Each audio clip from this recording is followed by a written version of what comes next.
Hello les amis, voici un nouveau dessin au graphite en mode Art Challenge. Pour ce dessin, j'aurai besoin de papier layout, d'un crayon, d'une gomme, éventuellement une gomme de précision, d'un liner flexible, quelques crayons de couleur et enfin un roller gel blanc.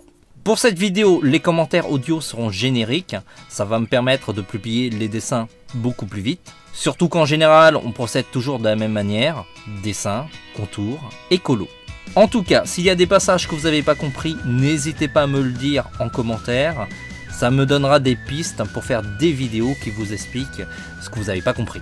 Je commence par esquisser mon dessin. J'utilise un porte-mine japonais 0,5 mm monographe. On a déjà fait une présentation sur ce produit. Au niveau de la réalisation du dessin, le but n'est pas que vous suivez la progression des dessins trait à trait et que vous les appliquez dans l'ordre. En dessin, il n'y a pas forcément un ordre précis au niveau des traits que vous mettez sur votre dessin. Dans le principe, je commence par esquisser les formes générales et puis je détaille petit à petit. C'est relativement simple. Même en vitesse accélérée, je pense que vous voyez clairement l'ensemble des formes que j'utilise. En général, ce sont des cercles, des patates. En tout cas, dessinez plutôt comme vous le sentez. Il ne faut pas vous imposer trop de règles parce que sinon le dessin, ça ne serait pas un plaisir. Autrement, sur notre site, on a une rubrique de dessin pour débutants. Ce sont des petites vidéos assez simples qui s'attardent sur un point technique précis. On vous le met en commentaire, ça peut vous aider à suivre la réalisation de ce dessin. Une fois le dessin terminé, je passe à l'ancrage. J'utilise dans cette vidéo un liner flexible. C'est un liner qui réagit à la pression. Si vous appuyez fort, le trait est épais. Et si vous appuyez peu, le trait est très fin. C'est un outil hyper pratique pour faire tout type de trait. Il existe plusieurs marques qui font des liners flexibles. Chez Pentel, c'est le 5 Pen. Chez Tombow, c'est le Fude Nosuke. Et chez Kurotake, c'est le Mangaka flexible ou le Bimoji. C'est un outil très pratique, par contre il faut savoir gérer à la fois la trajectoire et la pression. Si vous avez des difficultés, je vous conseille de rester au liner calibré. Il y a vraiment de très bons produits dans la gamme des liners calibrés comme le Pigma Micron, le Graphite Line ou encore le Neopico Line 3.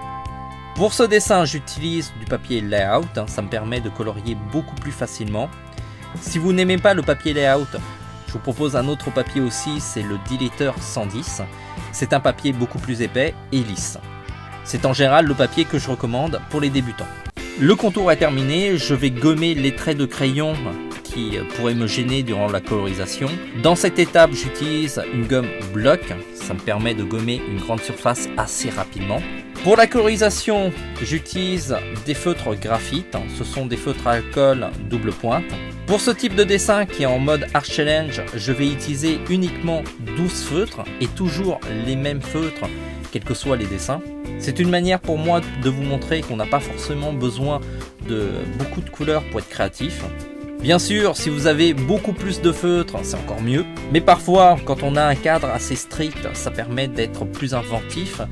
Et puis aussi, on doit s'adapter au matériel qu'on dispose. Dans notre boutique, le graphite est à 2 € si vous achetez au moins 12 feutres. C'est le feutre pro le moins cher du marché. Il est de très grande qualité. Surtout qu'on peut changer la pointe biseautée par une pointe pinceau.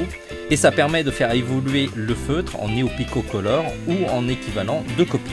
Sinon, si on parle de techniques de colo, on utilise dans cette vidéo des techniques assez basiques qui sont décrites dans la page de tuto pour débutants. On vous le met en commentaire. Les 6 premiers épisodes sont assez utiles pour suivre cette colorisation. Dans la phase de finalisation du dessin, j'utilise quelques crayons de couleur pour ajouter des nuances supplémentaires. Par exemple les rougeurs. Je vais éclaircir certaines zones pour suggérer la lumière. Pour cela, j'utilise un crayon de fusain blanc ou encore un crayon de couleur blanc de la gamme Beaux-Arts. C'est hyper important d'utiliser cette gamme parce que ce sont des crayons de couleur de meilleure qualité. Ils sont plus opaques et beaucoup plus couvrants. Bien sûr, ça ne suffira pas pour exprimer la lumière. C'est pourquoi j'utilise un roller gel blanc pour ajouter des touches de blanc. Durant cette étape, on peut ajouter d'autres effets comme des projections d'encre blanche. Merci d'avoir suivi cette vidéo jusqu'au bout. N'hésitez pas à nous encourager en cliquant sur j'aime ou encore en vous abonnant à notre chaîne YouTube. Si vous voulez dessiner au graphite, il y a dans notre boutique toutes les couleurs. Il y a même des packs de démarrage qui permettent de vous lancer dans ce type de dessin. N'hésitez pas aussi à fouiller dans notre boutique parce qu'on a plein d'autres produits de qualité.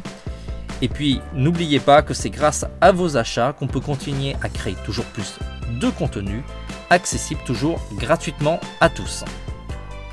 On se dit à très vite. En attendant, dessinez bien!